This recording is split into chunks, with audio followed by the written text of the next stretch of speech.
Congress senior నేత రాజ్యసభ మాజీ సభ్యులు ధర్మపురి శ్రీనివాస్ కన్నుమూశారు. హైదరాబాద్లోని తన నివాసంలో తెల్లవారుజామున 3 గంటలకు ఆయన తుది శ్వాస విడిచారు. గత కొంతకాలంగా అనారోగ్యంతో బాధపడుతున్న ఆయన గుండెపోటుతో చనిపోయినట్టు కుటుంబ సభ్యులు తెలిపారు. నిజామాబాద్ జిల్లాకు చెందిన డిఎస్ కాంగ్రెస్ పార్టీలో అంచెలంచెలుగా ఎదిగారు. ఉమ్మడి ఆంధ్రప్రదేశ్లో 2004, 2009లలో పార్టీ అధికారంలో ఉన్నప్పుడు డిఎస్ మంత్రిగా సేవలందించారు. అలాగే పిసిసి అధ్యక్షుడిగాను ఆయన పనిచేశారు. రాష్ట్ర విభజన తర్వాత 2015లో బీఆర్ఎస్లో చేరిన డిఆర్ఎస్ రాజ్యసభ సభ్యుడిగా ఎన్నికయ్యారు. అనంతరం మళ్లీ కాంగ్రెస్ కండువా కప్పుకున్నారు. డిఎస్కు 2 కుమారులు ఉన్నారు. వారిలో చిన్న కుమారుడు ధర్మపురి అరవింద్ ప్రస్తుతం బీజేపీ తరపున నిజామాబాద్ ఎంపీగా ఉన్నారు. ఇక పెద్ద కుమారుడు సంజయ్ గతంలో నిజామాబాద్ మేయర్గా పనిచేశారు.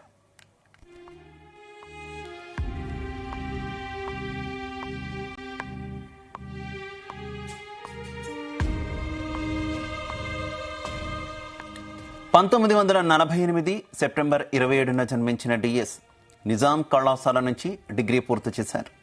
1989లో కాంగ్రెస్ తరపున బరిలోకి దిగిన ఆయన నిజామాబాద్ అర్బన్ నుంచి తొలిసారి అసెంబ్లీకి ఎన్నికయ్యారు.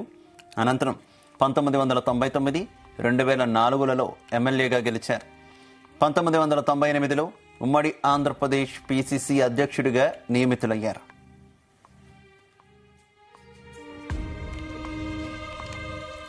ఇక డిఎస్ అకాల మృతికి సంబంధించి మరింత సమాచారం మా కరెస్పాండెంట్ శ్రీచరణ్ అందిస్తారు. శ్రీచరణ్, డిఎస్ కన్నుమూసినట్టు తెలుస్తుంది, వివరాలేంటి? శివ, ఈ రోజు ఉదయం ధర్మపురి శ్రీనివాస్ ఈ రోజు ఉదయం ఇక్కడ గుండెపోటుతో కూడా మరణించడం జరిగింది.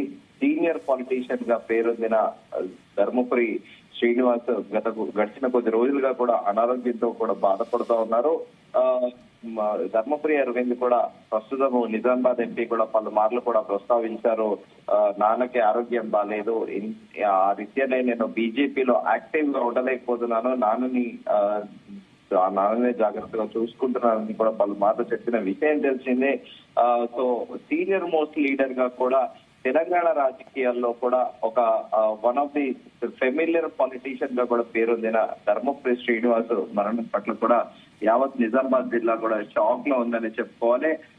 ఆయన నేపథ్యం చూసుకుంటే మనము 1948 సెప్టెంబర్ 27న నిజామాబాద్ జిల్లాలో కూడా జన్మించారు. ఇక్కడ హైదరాబాద్ లో నిజాం కళాశాల నుండి డిగ్రీ పూర్తి చేశారు. ఆయన ఫస్ట్ పొలిటికల్ కెరియర్ స్టార్ట్ చేసింది ఫస్ట్ కాంగ్రెస్ పార్టీలో 1989లో కూడా ఆయన మొదటిసారిగా కూడా ఆయన కెరియర్ స్టార్ట్ చేశారు. సో ఆయన ఫస్ట్ టైం కూడా పోటీ చేసి 1989లోనే కూడా ఫస్ట్ టైం గెలుపొందారు. 1989లో ఫస్ట్ టైం ఆయన అసెంబ్లీలో అడుగు పెట్టారు. అనంతరం కూడా ఆయన మంత్రివర్గంలో కూడా ఆయన పనిచేశారు. అయితే 1998 ఉమ్మడి ఆంధ్రప్రదేశ్ పిసిసి అధ్యక్షుడిగా కూడా ఆయన నియమించబడ్డారు. అయితే 99లో మరోసారి రెండోసారి కూడా ఆయన అపోనెంట్ ఎండల లక్ష్మీనారాయణ ఓడించి కూడా ఆయన శాసనసభకి ఎన్నికయ్యారు. అదే సమయంలో కూడా శాసనసభ ఉపనాయకుడిగా కూడా ఆయన పనిచేశారు. ఇక 2004లో ఉమ్మడి ఆంధ్రప్రదేశ్ లో కాంగ్రెస్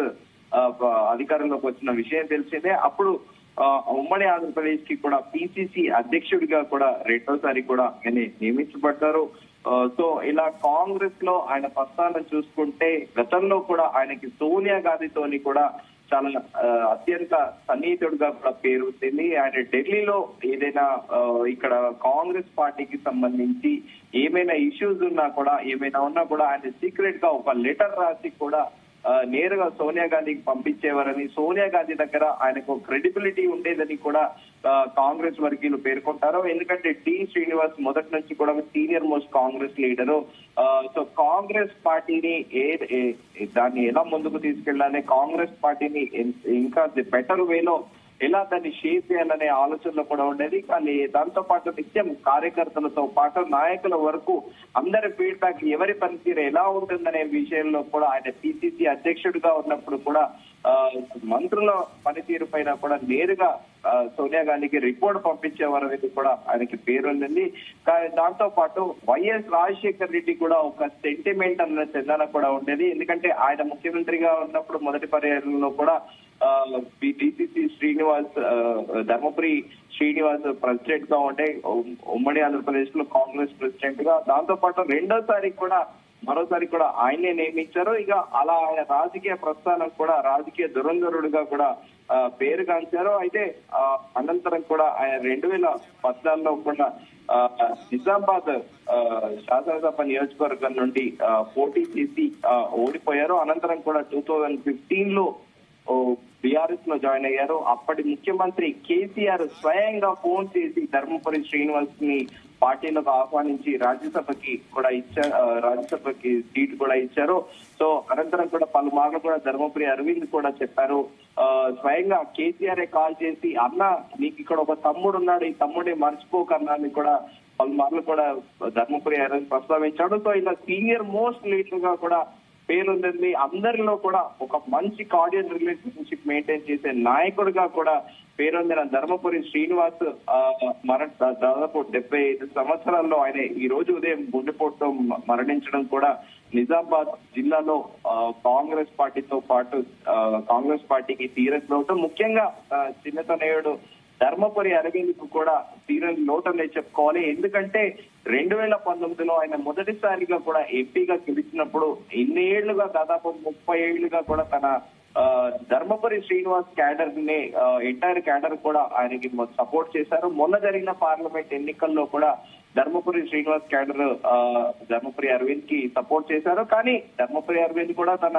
శైలిలో కూడా ఈసారి కూడా ఆయన కూడా సొంతగా క్యాడర్ బిల్డప్ తీసుకున్నప్పటికీ ఎంతైనా ధర్మపురి శ్రీనివాస్ కొడుకుగానే ఆయన ధర్మపురి అరవింద్ సుపరిచితులు. సో ఇలాంటి సీనియర్ నాయకుడు కోల్పోవడం కాంగ్రెస్ కూడా దిగ్భ్రాంతిలో ఉంది. Shiva. Okay Sricharan, thank you.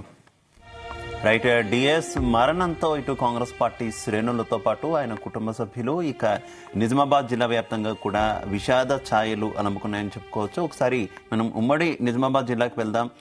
అక్కడ ఉన్నటువంటి పరిస్థితి, అలాగే డిఎస్ అంత్యక్రియలకు సంబంధించి తదితర సమాచారం అంతా కూడా మా కరెస్పాండెంట్ సాయిలు అందిస్తారు. సాయిలు, జిల్లా అంతా కూడా కొంత ఉద్విగ్న వాతావరణంలో నిండినట్టు తెలుస్తుంది.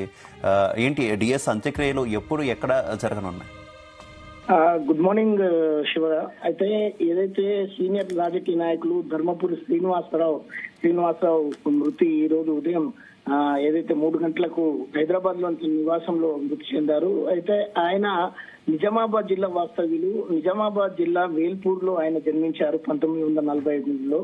అయితే ఆయన మృతి పట్ల ఉమ్మడి నిజామాబాద్ జిల్లా వ్యాప్తంగా ఉన్న ఆయన అభిమానులు, పార్టీ కార్యకర్తలు, ఆయన బంధువర్గము, ఆయన సహచరులు, అదే విధంగా ముఖ్యంగా మున్నూరు కాపులు చాలా ఏదైతే వాళ్ళు ఆందోళనకరంగా ఉన్నారు. వాళ్ళ పరిస్థితి అంటే ఆయన మరణ వార్త విన్న తరువాత వాళ్ళంతా భావోద్వేగానికి గురై ఇక మా సీనన్న ఇక మాకు లేడు అనేది వాళ్ళు కన్నీటి పర్యంతరం అవుతున్నట్టు తెలిసింది. అయితే ఉమ్మడి నిజామాబాద్ జిల్లాలో ప్రధానంగా నిజామాబాద్ నగరంలో అత్యధికంగా మున్నూరు కాపుల సంఖ్య ఎక్కువ ఉంటుంది. ఇక్కడ మున్నూరు కాపుల అభివృద్ధి కోసం గాని, ఇక్కడ కళ్యాణ మండపాల నిర్మాణం కోసం గాని, మున్నూరు కాపుల ఐక్యతను ఆయన అనేకంగా కృషి చేసిన ఆయన సేవలను ఆయన గుర్తు చేసుకుంటున్నారు. అయితే ఇక్కడైతే నిజామాబాద్ ప్రగతి నగర్ నివాసానికి ఈ రోజు సాయంత్రం 4-5 గంటల వరకు తన పార్థివ దేహాన్ని ఇక్కడికి తరలించి నిజామాబాద్ లో ఈ రోజు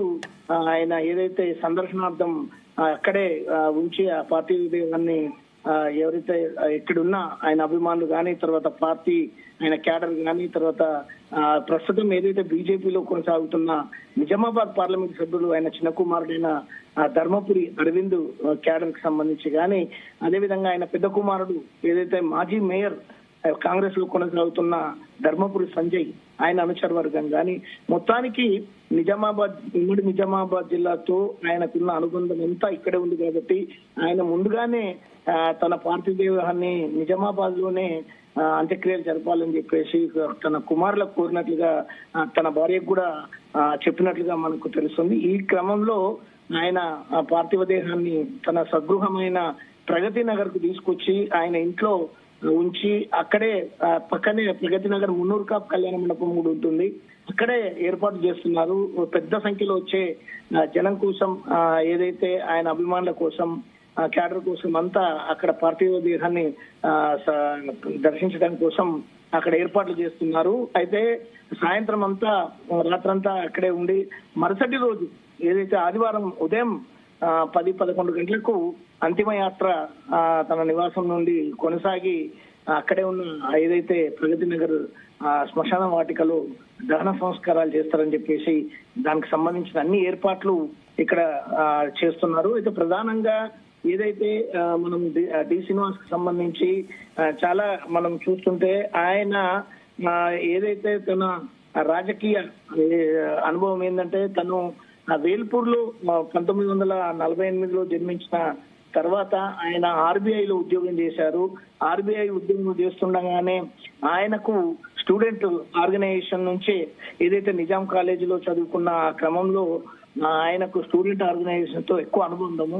ముఖ్యంగా ఏదైతే మాజీ మంత్రి అర్గుల్ రాజారాం కు ప్రధాన శిష్యుడుగా ఆయన కొనసాగారు. ఇక్కడ నిజామాబాద్ జిల్లాకు సంబంధించిన మాజీ మంత్రి అర్గుల్ రాజారాం అప్పటి బీసీ నేత. అయితే తన శిష్యుడుగా ప్రధాన శిష్యుడుగా ఆయన కొనసాగడము. అయితే ఆర్బీఐ ఉద్యోగం రాజీనామా చేసి ఇందిరాగాంధీ పిలుపు మేరకు ఆయన పార్టీలో కాంగ్రెస్ పార్టీలో చేరడం జరిగింది. అయితే ఆ క్రమంలో ఆయన కాంగ్రెస్ పార్టీకి రాగానే ఎన్ఎస్యుఐ కార్యకర్తగా చేరి రాష్ట్ర అధ్యక్షుడి స్థాయికి ఆయన ఎదిగి అక్కడ పనిచేశారు. అయితే మనం చూసుకుంటే ఆయన ఈ ఉమ్మడి రాష్ట్రంలో కూడా నిజామాబాద్ అసెంబ్లీ స్థానంకు అనేక మార్లు ఆయన గెలుపొందడం జరిగింది. ప్రధానంగా మనం చూసుకుంటే 2009లో ఆయన కాంగ్రెస్ పార్టీ అంటే రెండవసారి అధికారంలో వచ్చినప్పుడు కూడా ఆయన ఏదైతే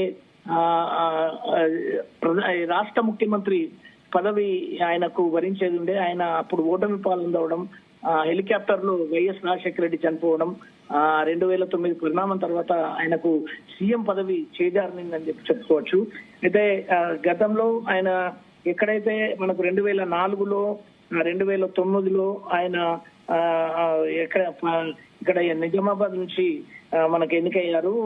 ప్రధానంగా 2014లో కూడా ఆయన కాంగ్రెస్ అభ్యర్థిగా పోటీ చేసి ఓటమి తర్వాత ఆయన ప్రత్యక్ష రాజకీయాలకు ఆయన దూరంగా ఉన్నారు.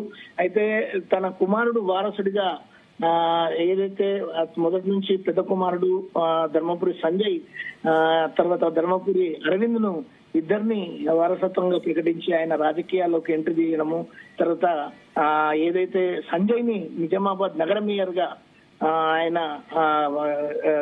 ఏదైతే ఆయన ఎన్నిక కావడము, తర్వాత ధర్మపురి అరవింద్ భారతీయ జనతా పార్టీలో చేరి ఆయన మొదటిసారి 2019లో కవిత మీద పోటీ చేసి గెలవడము, రెండోసారి మొన్న 2024లో జరిగిన ఎన్నికల్లో రెండోసారి ఎంపీగా గెలవడం అనేది మొత్తానికైతే అరవింద్ తర్వాత సంజయ్లు ఇద్దరు కుమారులు తన తండ్రి మా గురువు మాకన్నీ ఆయనే అంటూ వాళ్ళు ఆయన ద్వారానే రాజకీయ వారసత్వాన్ని పుచ్చుకున్నారని చెప్పవచ్చు. శివ.